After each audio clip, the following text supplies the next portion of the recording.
वंदे मातरम। मैं विजय ठाकरे आपका स्वागत करता हूं स्टेप अप एकेडमी। आज हम लोग बात करने वाले हैं क्लास 11th के चैप्टर नंबर 1 जिसका नाम है माइक्रो इकोनॉमिक्स।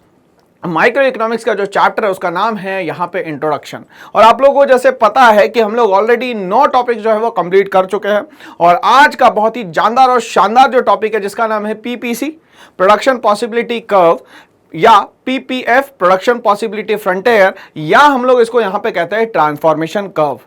जस्ट इमीडिएट अगर हम लोग इसके पहले जाते हैं तो हम लोगों ने एक प्रॉब्लम फेस करी थी जिसको हम लोग कहते हैं central problem of an economy, जिसमें यूनिवर्सल लेवल पे सभी लोगों को प्रॉब्लम फेस करनी पड़ रही थी। तो क्लास 11 के बच्चों, ज्यादा टेंशन लेने वाली बात नहीं है, हमें धीरे धीरे करके चीजें क्या करनी है, याद करनी है, कॉन्सेप्ट को समझना है। तो अगर कोई टॉपिक आ रहा है तो इसके पहले कुछ ना कुछ इसकी हिस्ट्री रही होगी, कुछ ना कुछ तो हुआ होगा, तभी ये टॉपिक जो है इंटरकनेक्टेड आप कर पाओगे या इंटरकनेक्शन यहां पे क्रिएट कर पाओगे। तो इसके लिए क्या करना पड़ेगा भैया, तो थोड़ा बहुत रिविजन तो दोस्तों करना पड़ेगा। तो जैसे मैं बता रहा हूं कि ये जो पीपीसी कर्व है, पीपीएफ कर्व और ट्रांसफॉर्मेशन कर्व है, इसका आने का मेन कारण यह है कि यूनिवर्सल लेवल पे जो प्रॉब्लम हुई थी 3, जिसका नाम था what to produce and in what quantity, how to produce and for whom to produce, इन प्रॉब्लम का सॉल्यूशन जो है वो कहलाता है यहां पे पीपीसी, पीपीएफ या ट्रांसफॉर्मेशन कर्व।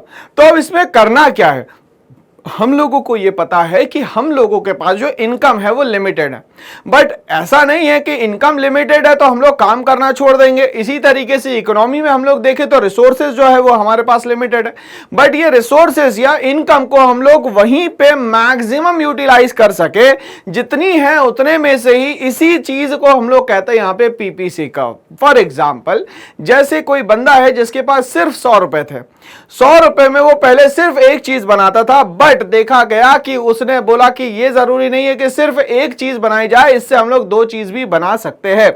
फॉर एग्जाम्पल अगर मैं यहां पे लेता हूं तो अगर आप बर्गर खाने जाते हो, सैंडविच खाने जाते हो, तो उसके साथ आपको सॉस की जरूरत पड़ती है। तो अगर मान लेते हैं 95 रुपीज का बर्गर या आपने सैंडविच लिया और 5 रुपीज का आपने उसमें सॉस ले लिया, तो उसकी टोटल कॉस्ट कितनी हो गई भाई, यहां पे टोटल कॉस्ट हो गई 100 रुपीज और 100 रुपीज आपके पास है। बट यहां पे आप क्या कर पा रहे हो, 2 प्रोडक्ट अलग अलग खरीद पा रहे हो, एक तो सैंडविच और दूसरा सॉस। तो इसी तरीके से जब रिसोर्सेज हमारे पास लिमिटेड होती है तो हम लोग क्या करते हैं, कोशिश करते हैं कि उससे कम से कम 2 या 2 से ज्यादा चीजें जो है वो यहां पे बना पाए।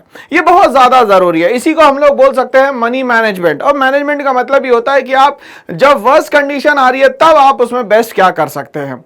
तो प्रोडक्शन पॉसिबिलिटी कर्व में आज हम लोग को यही समझना है कि हमारे पास जितनी भी अवेलेबल इनकम है, रिसोर्सेस है, उसका हम किस तरीके से यूटिलाइजेशन कर सकते हैं। इसमें हम लोग एक प्रोडक्ट को मान लेते हैं एक्स और दूसरे प्रोडक्ट को मान लेते हैं वाई। अगर मान लेते हैं एक्स को बनाने में मैं पूरा पैसा लगा देता हूं, मान लेते हैं approximately let the money be x, 100 रुपए मैंने एक्स को मान लिया कि यहां एक्स जो गुड है उसको बनाने के लिए 100 रुपए लग रहा है। At the same time Y को कितना बना पाऊंगा भैया, 0 मतलब 0। तो यहां पे अगर मान लेते हैं एक्स में से थोड़ा सा सेक्रीफाइस हो जाए, थोड़ा सा उसमें कमी कर दी जाए या उसमें से थोड़ा सा पैसा घटा लिया जाए, तो वाई के बनने की पॉसिबिलिटी जो है वो बढ़ जाती है दोस्तों। तो इसी तरीके से अगर 100 में से मैंने 10 रुपीज डिडक्ट कर दिए तो एक्स के पास बचा 90 और वाई के पास जुड़ गया 10। इस तरीके से एक्स अगर कंटिन्यूअसली सेक्रीफाइस करेगा तो वाई कंटिन्यूअसली यहां पे क्या करेगा दोस्तों, यहां पे गेन करेगा। तो इस तरीके के कॉन्सेप्ट को हम लोग समझने के लिए सबसे पहले हम लोग उसकी मीनिंग को समझते हैं, फिर हम लोग एजम्पशंस की बात करते हैं कि क्या क्या चीजें रिक्वायर्ड है जिसके बिना ये जो पीपीसी कर्व है, पीपीएफ कर्व है या ट्रांसफॉर्मेशन कर्व है वो कंप्लीट ही नहीं हो सकता। वो सारी चीजों को हम लोग मानते हैं यहां पे दोस्तों एजम्पशन। देन उसके बाद हम लोग आते हैं यहां पे स्केड्यूल पे कि भैया कितना कितना सेक्रीफाइस, कितना कितना गेन करोगे, और इसी स्केड्यूल के हेल्प से, जिसको हम लोग यहां पे क्या बोल सकते हैं भैया, कि ग्राफ बनाने के लिए हमें क्या चाहिए, टेबल फॉर्म चाहिए, जिसको मैं स्केड्यूल बोल रहा हूं यहां पे। उसमें जो भी डेटा लिखा गया है उसके अकॉर्डिंग हम लोग क्या बनाएंगे दोस्तों, यहां पे डायग्राम बनाएंगे। क्या बनाएंगे, डायग्राम। तो इस तरीके से देखा जाए तो पीपीएफ कर्व जो है 100% हम लोगों को समझ में आ जाएगा कि ये काम किस तरीके से करता है। तो लिमिटेड इनकम में मैक्सिमम आउटपुट बनाना, लिमिटेड रिसोर्सेज में मैक्सिमम किसी चीज को बनाना कहलाता है पीपीएफ कर्व। तो यहां तक के अपन लोगों ने समझा इंट्रोडक्शन की पीपीएफ कर्व क्या होता है। अब हम लोग स्टार्ट करते हैं इसको समझना कि एग्जाम में जब जाएंगे तो हमें करना क्या है, लिखना क्या है, ये सब हम लोगों को पता होना चाहिए। तो सबसे पहले हमारी स्टार्टिंग यहां पे ऐसे होती है कि इसको हम लोग पीपीसी कर्व तो बोलते ही है, साथ में इसको बोलते हैं दोस्तों पीपीएफ कर्व और बोलते हैं ट्रांसफॉर्मेशन कर्व। ये ट्रांसफर सर्टिफिकेट नहीं है स्कूल का भैया, ये है ट्रांसफॉर्मेशन कर्व। मतलब कि किसी एक गुड में से कोई चीज सैक्रिफाइस हो जाए और दूसरे गुड की तरफ पहुंच जाए, जिसको की गेन होने लगे, फायदा होने लगे भाई। तो इस तरीके की चीजों को हम लोग बोलेंगे पीपीएफ कर्व, पीपीसी कर्व और ट्रांसफॉर्मेशन कर्व। तो चलिए इसी के साथ हमारे सफरनामा में हम लोग एंट्री करेंगे दोस्तों। और एंट्री करते सही हम लोगों को सबसे पहले बात करनी पड़ेगी यहां पे मीनिंग की। किसके मीनिंग की? तो पीपीसी कर्व के मीनिंग के। तो ये है क्या? A production possibility curve is a curve, एक ऐसा which shows the various alternative production possibilities। वो बोल रहा है प्रोडक्शन तो मुझे करना है और दोस्तों मुझे ये पता है कि अगर मैं किसी भी चीज का प्रोडक्शन करने जाता हूं तो उन चीज की प्रोडक्शन के लिए मुझे क्या जरूरत पड़ती है? बहुत सारी चीजों की जरूरत पड़ती है, जिसको कहा जाता है factors of production. For example land, labour, capital और एंटरप्राइज। ठीक है भाई, चलिए। तो यहां पे भी वो यही कह रहा है दोस्तों, क्या कह रहा है कि भैया एक ऐसा कर्व जो कि आपको बताता है, शो करता है कि कितने अल्टरनेटिव्स हो सकते हैं। 2 चीज बना सकते हो, 3 चीज बना सकते हो, 5 चीज बना सकते हो या 6 चीज बना सकते हो। टेंशन लेने वाली बिल्कुल बात नहीं है, बस हम लोगों को उस पर्टिकुलर रिसोर्सेस का कितना यूज करना आता है ये हम लोगों को यहां पे बताना है। अब ये बोल रहा है कि प्रोडक्शन पॉसिबिलिटी जो है लगभग हम लोगों ने अप्रोक्सीमेटली 2 गुड्स की ली। सिंगल गुड नहीं बनाना चाहते, कम से कम हम लोग 2 गुड्स बनाना चाहते हैं। That can be produced with in given resources and techniques of production. But ये जो प्रोडक्शन कर रहे हैं, आपके पास जो चीजें अवेलेबल है, आपके पास जो ज्ञान है, आपके पास जो स्किल्स है, आपके पास जो नॉलेज है, उन पर्टिकुलर चीजों को हम लोग यूज करेंगे as a technique and as a resource. It is also known as transformation curve और PPF curve। तो PPC के ये synonyms है PPF and TC। It is an important tool to solve the central economic problem। और ये बोल रहा है कि ये important tool है, ऑलरेडी मैं बता चुका हूं कि ये बहुत important tool है, जो कि आपके सेंट्रल प्रॉब्लम जो है, पूरे देश की नहीं पूरे दुनिया की जो प्रॉब्लम है, उसको सॉल्व करने में रामबाण इलाज का काम करेगा भाई। ठीक है ना? तो ये यहां पे ये हमें चीज समझ में आ गई कि प्रोडक्शन पॉसिबिलिटी का वो कर्व होता है जिसमें कि हम लोग जो भी हमारे पास अवेलेबल है उसमें से अल्टरनेटिव हम लोग प्रोडक्शन कर पाते हैं, जिसमें हमारे पास जो भी रिसोर्सेस अवेलेबल है या जो भी टेक्नोलॉजी अवेलेबल है उससे ही हम लोग चीजों को बनाएंगे और ये हमारे लिए अल्टीमेटली प्रॉब्लम सॉल्यूशन बनेगा। भैया प्रॉब्लम का सॉल्यूशन बनेगा कैसे? क्योंकि भैया हम ऑलरेडी 3 चीजों को, प्रॉब्लम्स को फेस करते हुए आ रहे हैं। तो hope so meaning of PPC curve हमें समझ में आया होगा। बट क्या क्या कंडीशंस फुलफिल करनी पड़ेगी इसके लिए, वो भी तो इंपॉर्टेंट है दोस्तों। चलिए क्या इंपॉर्टेंट है? It is based on the following assumption. मान लिया जाए कि ये सारी चीजें जरूरी है। फॉर एग्जाम्पल अगर मान लेते हैं कॉमर्स वाले स्टूडेंट को मैं बोल दूं कि भैया चलो एक बार कॉफी पीने हम लोग चलते हैं, तो भाई कॉफी का क्या सिर्फ एक ही ब्रांड होगा क्या? कॉफी के बहुत सारे ब्रांड हो सकते हैं। बहुत सारे लोग आज कॉफी बना रहे हैं, अलग अलग तरीके से बना रहे हैं, बिल्कुल बना रहे हैं सर। तो ऐसे ही पीपीसी कर्व को प्रूव करने के लिए जिन चीजों की बेसिकली जरूरत पड़ती है उसको हम लोग बोलते हैं यहां पे assumptions। पहला बोलता है the resources available are fixed. बिल्कुल सही बात है, हमारे पास जितनी भी रिसोर्सेस है वो जनरली नेचुरल रिसोर्सेस है, और नेचुरल रिसोर्सेस जो है वो फिक्स्ड इन नेचर है। क्यों? क्योंकि धीरे धीरे करके हमारी जो है पॉपुलेशन कंटिन्यूअसली इंक्रीज हो रही है, और पॉपुलेशन इंक्रीज होने के कारण चीजों की डिमांड जो है वो कंटिन्यूअसली बढ़ रही है। बट कंपैरेटिवली देखा जाए तो सप्लाई जो है वो उतनी तेजी से इंक्रीज दोस्तों नहीं कर पा रही है, ये सबसे बड़ा इशू है। तो रिसोर्सेज हमारे पास फिक्स्ड है, और वही रिसोर्सेज का हमें यहां पे दोस्तों अच्छे से इस्तेमाल करना है, भरपूर इस्तेमाल करना है। और कॉमर्स वालों को ये सब कुछ आता है भैया, कोई नहीं है भैया टक्कर में। जब आप आ जाए एक बार चक्कर में, मतलब कॉमर्स के एक बार चक्कर में कोई आ जाए तो कोई टक्कर नहीं ले सकता आपसे। क्यों नहीं ले सकता? क्योंकि सारी चीजें आपको क्या है पता है दोस्तों। The technology remains unchange. जो भी आप टेक्नोलॉजी यूज कर रहे हैं उसको चेंज नहीं करना है, नहीं तो क्या होगा, प्रोडक्शन बार बार चेंज हो जाएगा तो पीपीसी कर्व प्रॉपर्ली वर्क नहीं कर पाएगा। ठीक है, the resources are fully employed. जितनी भी रिसोर्सेस है उसका 100% यूटिलाइजेशन आप लोग करने वाले हैं, जिसको हम लोग बोलते हैं कि मिनिमम इनपुट रहेगा और दोस्तों मैक्सिमम आउटपुट रहेगा।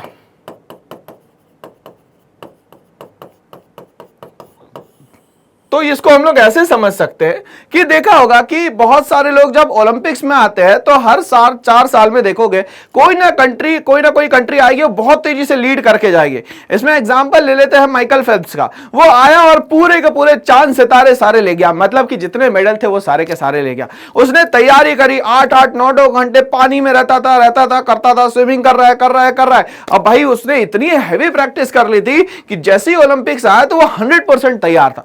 यहां पे भी यही बोल रहा है कि हमारे पास जितनी भी रिसोर्सेज है उसका फुल्लर यूटिलाइजेशन किया जाए, तभी पीपीसी का जो है प्रॉपर्ली वर्क यहां पे कर पाएगा और हमारी प्रॉब्लम का जो है वो सॉल्यूशन यहां पे निकल पाएगा। फोर्थ बोलता है last but not the least, the resources are not equally efficient. जाहिर सी बात है कि जितनी भी रिसोर्सेज आज हमारे यहां अवेलेबल है वो सारी केपेबल हो, हर चीज को सेटिस्फाई करने में तो पॉसिबल नहीं है दोस्तों। आप यहां पे आप कितनी भी पढ़ाई कर रहे हो, मगर हो सकता है कुछ मार्क्स कम आ जाए तो कुछ लोग जो है आपको लेट डाउन करने की कोशिश करें और कुछ लोग आपको अप्रिशिएट करें। तो दुनिया में दोनों तरह के लोग हैं, जो आपकी टांग खींचेंगे भी और कुछ आपको पुश भी करेंगे। तो आप पे डिपेंड करता है कि आप किस पे ध्यान देते हैं। सिर्फ आपको यहां पे रेस्पॉन्ड सिस्टम पे काम करना है बस। आपने रेस्पॉन्ड अगर सही तरीके से कर दिया मतलब आप एक्टिव हो चुके हैं, आप मैच्योर हो सकते हैं, आप कुछ भी कर सकते हैं। क्यों? क्योंकि आपको रेस्पॉन्ड करना आता है। ठीक है ना। चलिए, तो यहां पे यही बोला गया कि रिसोर्सेज जितनी भी नेचुरल दी गई है वो सारी एक बराबर हो, ऐसा जरूरी बिल्कुल भी नहीं है। In production of all the goods, भैया सारे रिसोर्सेज सारे गुड्स बना पाए ये जरूरी यहां पे नहीं है। तो यहां पे एजम्पशंस कितने हो गए दोस्तों? 4 एजम्पशन हो गए। सबसे पहला एजम्पशन ये हो गया कि रिसोर्सेज जो है वो हमारी फिक्स्ड है ना। तो सबसे पहला हमारा एजम्पशन का जो सिस्टम आया वो आया फिक्स्ड। दूसरा बोलता है जो टेक्नोलॉजी है उसको आप चेंज नहीं करेंगे, तो टेक्नोलॉजी को आपको चेंज नहीं करना है। तीसरा बोलता है कि आपके पास जितनी भी रिसोर्सेस है उसका फुल्लर यूटिलाइजेशन करना है। और चौथा बोलता है कि सारी जो है वो इक्वली एफिशिएंट नहीं है। तो ये 4 चीजें याद रखनी है दोस्तों हमें, किसमें? एजम्पशन में याद रखनी है। ठीक है ना। चलिए, तो पीपीसी कर्व का हमें एजम्पशन भी समझ में आ गया है। अब हम लोग आगे बढ़ते हैं। तो यहां पे देखा गया है कि मैंने कहा कि जो प्रॉब्लम का सॉल्यूशन आया है वो आया है इन टर्म्स ऑफ पॉसिबिलिटी। तो हम लोग चीजों को बना तो रहे हैं, कुछ गुड्स बना तो रहे हैं, बट उसमें हम लोग ढूंढ रहे हैं पॉसिबिलिटी। अब ये पॉसिबिलिटी क्या है? पॉसिबिलिटी का मतलब होता है कि आपके पास क्या तरीका है किसी प्रॉब्लम के सॉल्यूशन का। प्रॉब्लम तो सबके पास है। आप 11th क्लास में आपके पास भी बहुत सारी प्रॉब्लम होगी, मैं अगर मान लेते हैं 12th क्लास में तो मेरे पास भी बहुत सारी प्रॉब्लम होगी। तो problem is not important, solution is important. तो हमारे पास जो प्रॉब्लम का सॉल्यूशन आया है उसमें यह बोला कि सर आप गुड्स बनाइए। तो गुड्स का नाम मैंने दोस्तों दे दिया A B C up to so on. C के बाद में आ जाता हूं, यहां पे मैंने दे दिया डी ई और एफ। चलिए, अब इसमें बोलता है कि पैसा तो आपके पास लिमिटेड है। अब पैसा आपके पास लिमिटेड है और यहां पे इन्होंने बोला कि आपको 2 चीजें बनानी है। पहली चीज जो बनानी है दोस्तों वीट बनानी है, और दूसरी चीज जो है वो बनानी है मशीन्स। अब यहां पे अगर देखा जाए तो मशीन्स को बनाने में फॉर एग्जांपल उसके पास टोटल 15,000 रुपए थे, इन थाउजेंड्स लिखा हुआ है, तो इसको मैं मान लेता हूं कि उसके पास टोटल 15,000 रुपए थे और उसने क्या करा, 15,000 रुपए टोटल इन्वेस्ट कर दिए बनाने में, किसको, मशीन को बनाने में। अब उसने बोला कि यार मैं ऐसे प्रॉब्लम में हूं कि मुझे दो चीजें बनानी है, बट उस समय उसने पैसा पूरा लगा दिया बनाने में 15,000 रुपए। तो अब इस जगह पे वीट का प्रोडक्शन कितना हो जाएगा दोस्तों, 0,0,0,0,0 है ना। चलिए, मतलब कि इस जगह पे यहां पे जो मशीन है उसने कुछ भी सेक्रीफाइस नहीं करा वीट को बनाने के लिए, ठीक है। बट अब उसको समझ में आया कि नहीं भाई, मशीन से कुछ नहीं होगा, कुछ खाने की व्यवस्था भी करनी पड़ेगी, ब्रेड बनाने के लिए मुझे वीट की जरूरत है, तो मैं क्या करूं यहां पे, तो इसमें से कुछ पैसा निकालूं। मान लेते हैं मैंने 1,000 रुपए निकाला, 1,000 रुपए निकाला और मैंने बोला चलिए अब मैं इसको क्या करता हूं, वीट के प्रोडक्शन में इन्वेस्ट करता हूं। तो यहां पे क्या करा मशीन ने, क्या करा यहां पे भैया, तो उसने ये यहां पे कर दिया सैक्रिफाइस। क्या कर दिया दोस्तों, यहां पे सैक्रिफाइस। कितने का करा सर, तो सैक्रिफाइस करा उसने 1,000 रुपीस का, और यहां पे क्या कर दिया, 1,000 रुपीस का मशीन के अलावा वीट में गेन कर लिया। अप टू सो ऑन, जैसे ही ये 1,000 रुपीस इसने सैक्रिफाइस करा, यहां गेन होना शुरू करा। आगे बढ़ते हैं, यहां पे ये 14,000 से ये हो गया, मान लेते हैं फॉर एग्जांपल 12,000। अब यहां पे अगर 12,000 होता है तो इसका डिफरेंस कितना आता है सर, 2,000। तो यहां पे देखा गया है कि जो वीट है वो कितना हो रहा है भैया, गेन कर रहा है, कितना, 2,000 में। ये मैं एग्जांपल्स ले रहा हूं, तो मतलब कि यहां पे जो डिडक्शन लग रहा है उससे कंटिन्यूअसली वीट जो है एप्रिशिएट होते हुए चल रहा है। आगे हम लोग बढ़ते हैं, तो यहां पॉसिबिलिटी आई कि जो ए गुड्स बन रहा है उसमें वीट जो है वो 0 है और जो मशीन है वो 15 है। बी पॉसिबिलिटी में वीट 1 हो गया और मशीन जो है वो 14 हो गई। सी में हम लोग बात करें तो ये 12 हो गया और ये 2 हो गया, और ये सब इनके सेक्रीफाइस का देन है भाई। ये हम लोग को याद हो जाना चाहिए। आप जरूरी नहीं है कि आप यही डेटा ले, आप अपने हिसाब से भी ले सकते हैं, बट ये चीज करना है आपको कि डेटा कुछ इस तरीके से ले कि आप कंफ्यूज ना हो और इसकी हेल्प से आप ग्राफ भी बना पाए। आगे हम लोग बढ़ते हैं भैया, हम लोगों ने 3 प्रोडक्ट बना लिए, 3 पॉसिबिलिटी हो गई।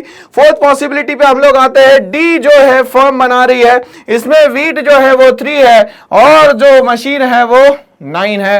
Up to so on. E पे हम लोग आते हैं, ये 4 हो जाता है और यहां पे ये 5 हो जाता है। इसका डिफरेंस ये बन जाएगा, पिछले वाले का डिफरेंस ये बन जाएगा। अब हम लोग आ जाते हैं कि भैया 5 से ये 0 पे आ गया, इसने 100% सैक्रिफाइस कर दिया और ये कितना हो गया, 5 हो गया।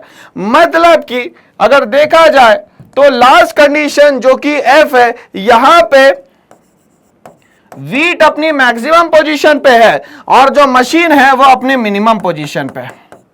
वाइसो वर्सा मैं करता हूं, यहां पे वाइसो वर्सा में मैंने ये देखा कि पहले मशीन जो थी अपनी मैक्सिमम पे थी और वीट जो है वो मिनिमम पे था।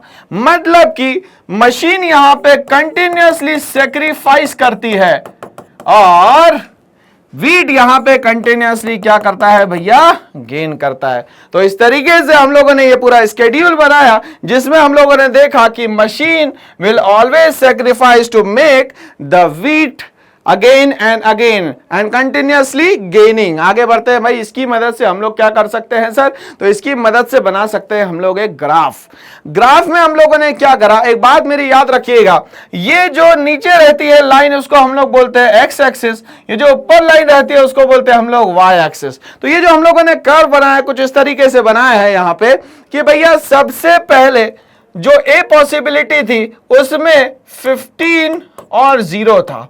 15 जो है वो मशीन का था और जो वीट का है वो 0 था। किस पॉइंट पे भाई, पॉसिबिलिटी क्या थी सर, ए पॉसिबिलिटी थी। तो 15 यहां आ गया और 0 यहां आ गया दोस्तों, ठीक है।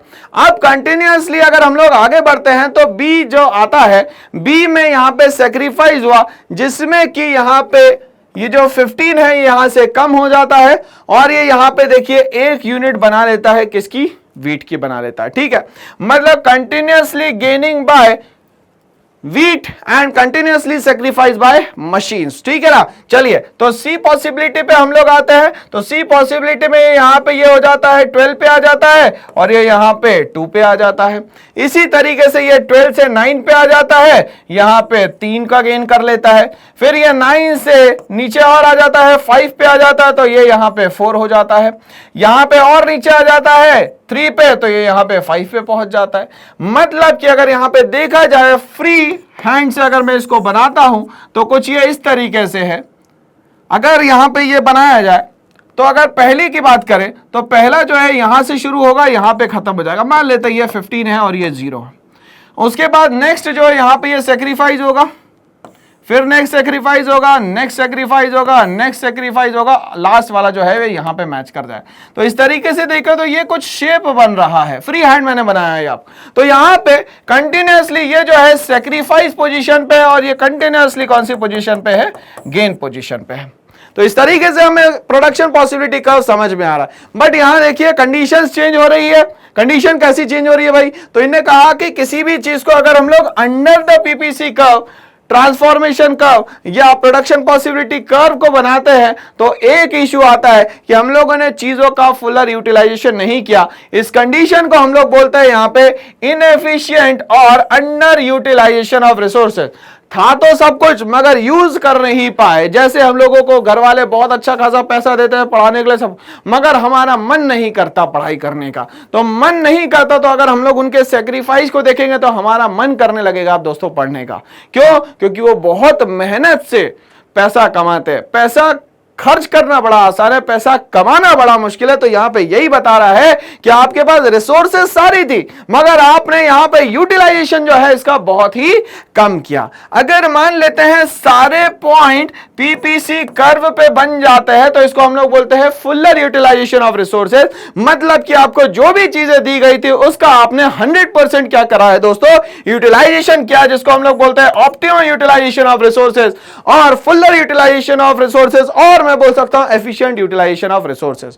और यही हम लोगों को शो करता है कि हमारा देश तरक्की पे जा रहा है और ये सारी चीजें इकोनॉमिक ग्रोथ में आती है। ठीक है ना। चलिए, अब यहां पे क्वेश्चन की बारी आती है कि क्वेश्चन कैसा पूछा जाएगा। तो अब देश और दुनिया में एक ही तरीके का क्वेश्चन पूछा जाएगा। अगर मान लेते हैं किसी भी चीज से आपका फायदा हो रहा है तो उसमें हमेशा कर्व आपका राइट हैंड साइड जाएगा। अगर नुकसान हो रहा है तो वो लेफ्ट हैंड साइड जाएगा। ये बात मुझे याद रखनी है एग्जाम तक के। जैसे फॉर एग्जांपल इंडिया के लोग मैक्सिमम एक्सपोर्ट करते हैं तो इससे क्या हमारे देश का फायदा है? बिल्कुल फायदा है। तो जो शिफ्ट है वो राइटवर्ड्स होगा। इंडिया के लोग मैक्सिमम इंपोर्ट करते हैं तो उससे हमारे देश को फायदा होगा कि नुकसान होगा? नुकसान होगा। तो शिफ्ट लेफ्ट तरफ हो जाएगा। ये मैंने एक छोटा सा एग्जांपल दिया है। लगभग ऐसे ही क्वेश्चन आपसे पूछे जाएंगे। जहां तरक्की और जहां विकास तो चले जाओ राइट हैंड साइड, जहां नुकसान दिखे वहां चले जाओ लेफ्ट हैंड साइड। तो इस तरीके से हम लोगों ने यहां पे ये कर्व को समझने की कोशिश करी और यह हमें समझ में आ गया है कि इस पर्टिकुलर टॉपिक में क्वेश्चन कैसा पूछा जाने वाला है। तो इसी तरीके से और इसी इजी वे में हम लोग इकोनॉमिक्स को पढ़ने वाले, हर एक टॉपिक को डीपली एनालाइज करने वाले और समझने वाले।